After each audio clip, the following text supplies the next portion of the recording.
Welcome back to the Kosi Arsenal podcast. My name is Kosi. Welcome back to a brand new video. This could be the biggest Arsenal news this season. This could be the single moment where our season turns around. Martin Odegaard is back in full training at Arsenal as we take on Inter Milan. That is number one. But number two, Arsenal have agreed with the Norwegian national team that Martin Odegaard will not be part of their international break this coming international break, and that is a big one as well because it will allow him to rest. I think Mikel Arteta will give him some minutes against Inter, probably 20, probably 10 minutes, just to get that much fitness. He will be crucial in our Chelsea game. It's a very important game. Arsenal have to win because we've gone 2 games without a win. I think we've gone like 4 games without a win in our last 5 in the Premier League, so we've got to bounce back quickly, and Martin Odegaard is back. We'll talk about Declan Rice as well. According to Sky Sports, he's missed the training today as we take on Inter Milan, but they are also saying presumably it isn't something big. He will be back for Arsenal during the Inter Milan game. He will also be back for us during the Chelsea game, and he will be going for England national duty. Big news, big news for Arsenal today. Martin Odegaard, the captain, is back in full training. We expect to see him tomorrow against Inter Milan. We expect to see him against Chelsea, and he won't be going for the international break with Norway, just to allow him some time to rest and to heal completely. Hit the like button, subscribe to the channel as well. I want to ask you in the comments below, all right? I mean, it felt like all hope was lost when Manchester City and Liverpool, created that gap between us and them. 5 points between us and Manchester City and 7 points between us and Liverpool. Does this change the dynamics of the title race? Martin Odegaard coming back. Does this change Arsenal's chances of the title? Does this make us a little bit, hopeful that we can go and fight for the title once again? Because I'll tell you, there's so many things that we get with Odegaard that this team is lacking. Creativity is one of them, leadership is the other, but that never say die mentality. And you've seen Arsenal, dropping points in games where you feel like, we have the lead, or in games where you feel like it's 0-0, but it's just a matter of Arsenal, a matter of time before Arsenal score. But just because of that leadership, just because of that mentality, just because you lack that player that can ignite and lead the players into that final moment, into that final drive of let's go and do it, you end up dropping points, you end up losing the game, you end up struggling to win the game. Shakhtar Donetsk is one, Leicester City is the other, Southampton is the other.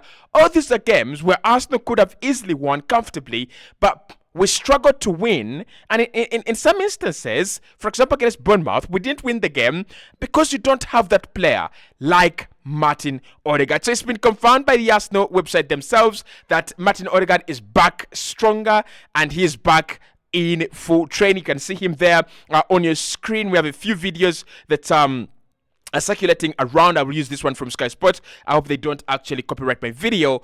And you can see him there, Martin Odegaard, the captain, running around, running about, just casually. He looks fine. He looks in shape. He looks like a player who's not actually had, some time out. He looks very fresh. So Martin Odegaard is back in full training. And I also want to move on to this post, which confirms that Martin Odegaard has been left out of Norway's squad for the upcoming international break. At the moment, that is the news we have. And what I can say is that over the course of a few days, the past few days, Arsenal and Norway have been locked in talks about the future and availability of Martin Odegaard. Now, of course, for Norway, for them, what they wanted was to call him, regardless of whether he's played for Arsenal or not. They were saying that they have enough information to confirm that Martin Odegaard is okay and is going to play for them this international break. However, Arsenal have reached out to the Norwegian national team. We've discussed with them, we've talked with them, and it looks like Arsenal have won the battle. Martin Odegaard is not going to be going for that international break. He is going to be staying. Now, why is this huge for us? Why is this big for us? And if you're an Arsenal fan, why does it really matter that Martin Odegaard returns fully fit and, fully available? One, I think we have one captain in this team. Now, I know we've got a couple of, older players, older than Martin Odegaard. You have Partey, who for me doesn't strike me as a leader. Like, he really, really doesn't. You have Jorginho, who's like a top class A leader. I understand, but how many games does Arteta give him? I don't think he plays every game. Of course, he doesn't play every game. So that means that Arsenal have been lacking that leader on the pitch. The second Mikel Arteta. I usually call Odegaard the mini Mikel Arteta. The representation of Arteta, the representation of the manager on this on the pitch, right? We need authority, and it's not been there. You look at how we've been picking up these yellow cards, red cards. I think you need a guy, you need a player that is going to tell the rest of the players, "Hey guys, calm down. We are on we are on a streak of picking up red cards almost each and every single game. Can we calm down?" Right? Can we really, really calm down? That is the first reason why this is so important. Without leadership, regardless of how good your squad is, regardless of how good your players are, if you don't have that leadership, if you don't have that other players respect, other players listen to, other players, give first-hand respect, then you're not going to go anywhere as a squad. You're not going to win anything. So Odegaard coming back brings back that that discipline, that respect, that aspect of captain is back. We've got a leader, and our leader is Martin Odegaard. So that is the first thing, and it's so important. I think Manchester City have it in a couple of players, in Kyle Walker, even without Kevin De Bruyne and Rodri being on the pitch. You have Kyle Walker there, a well-respected guy, their captain, presumably. You have Ederson. I think he's very, very well-respected, and he's been there for quite some time, as part of this squad. I think Phil Foden as well, again, another well-respected member of the squad. So with Arsenal, because our players, many of them are still young, you don't have those, leadership characters yet. And the old ones, I don't think Trossard is a leader in any way, shape or form. I don't think Partey is a leader in any way, shape or form. Mikel Merino would be, I think, but he's still new. And Alexander Zinchenko is a pure leader, but you cannot be leading on the bench, off the bench. I mean, if you're a good leader, you might as well be, starting games as well. So that's number one. I think the second and most obvious is creativity. And I remember people saying, "Kosi, we will be all right." Right? This team has Trossard. This team has Kai Havertz. This team has creative midfielders who have played in creative midfield positions for either their country before or previous clubs before. And I said, all right, it's just a matter of time before we get to see the creativity that Trossard can give us, the creativity that Kai Havertz can give us, the creativity that Mikel Merino can give us. And I'll tell you, Martin Odegaard is a natural-born architect. And with some vocations and careers, like architecture, you're either that or you're not. And I'll tell you, Leandro Trossard is not a creative architect. Mikel Merino is not a creative architect. Declan Rice is not a creative architect. And so is Kai Havertz. They are not creative players. They are forward players. There's a very, very vast, big difference between those two. I think if you're looking for a player that is going to play the ball between the lines, break down a defensive shape, none of the players I've talked about is going to do it. It's only Martin Odegaard. And that's why I'm still perplexed and bamboozled as to why we just let Fabio Vieira go. Like, this would have been Fabio Vieira's time. It is clear that the manager doesn't trust, or he does trust Ethan Nwaneri, but he doesn't trust himself enough to play Ethan Nwaneri or to throw Ethan Nwaneri into the fire, right? So if Ethan Nwaneri is not playing, and you don't trust him to play, and you don't trust him to start, right? And you've let go of Emile Smith-Rowe, then you're either going to sign a player that is a real backup to Odegaard, or you're keeping Fabio Vieira. He did none of those. He did none of that. So, Odegaard coming back, I think it's going to be a huge win for Saka. It's going to be a huge win for Martinelli. It's going to be a huge win for that midfield. But it's going to be even a bigger win for Kai Havertz. Like, yes, I've been criticizing Kai Havertz, but during the Martin Odegaard out period, how do you criticize Kai Havertz? Like, is he really getting goal scoring opportunities? Are we really servicing him? Is he a serviceable striker? Maybe yes, maybe no.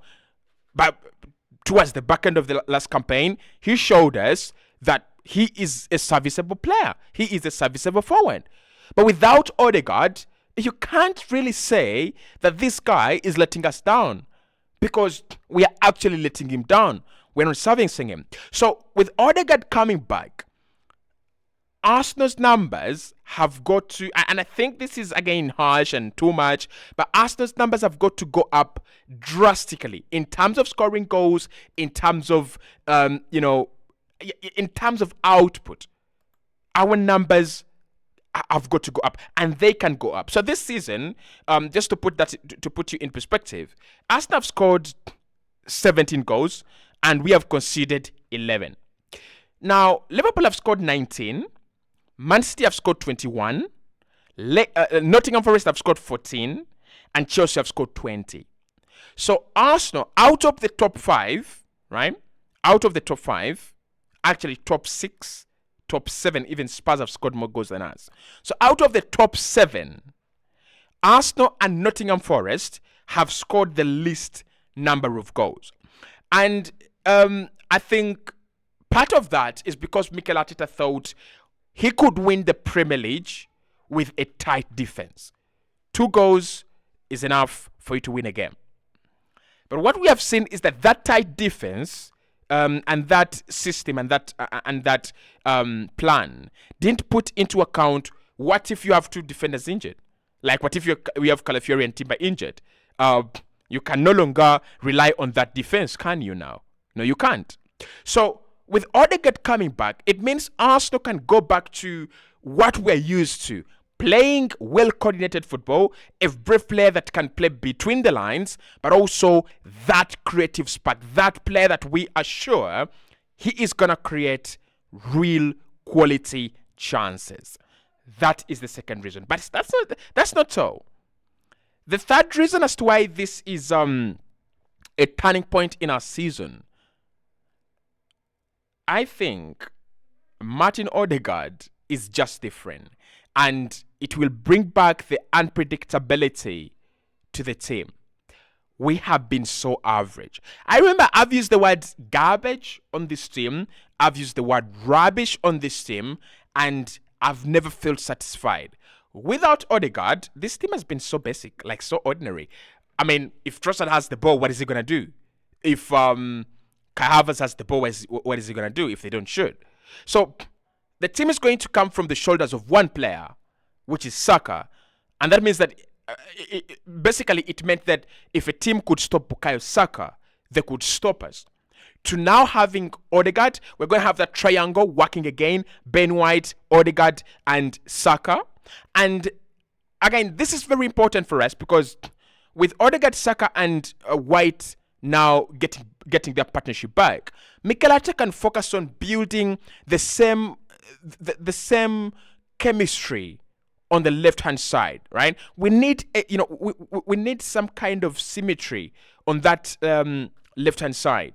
We need to see Martinelli working with either Lewis or Timber or Calafiori, regardless of who's going to be.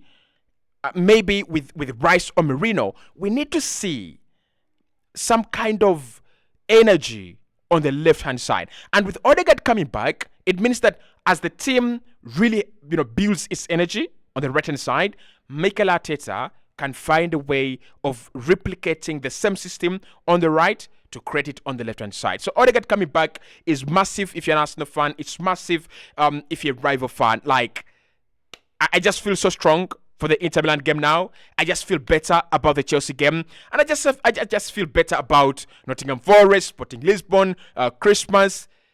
This is huge. Like, if Arsenal can win each and every game, Premier League game, between now and January, right?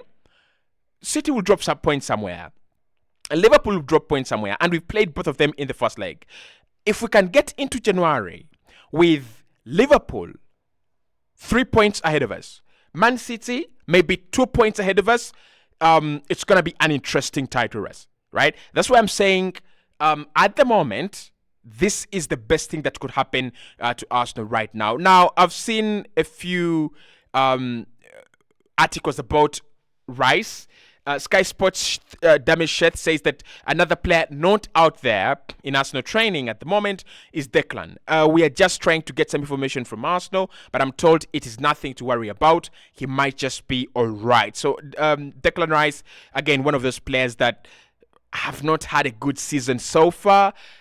I wonder how and when this team is going to turn around. Because if we turn it around, if we turn a corner, if we become better, it might be the best season we are going to have.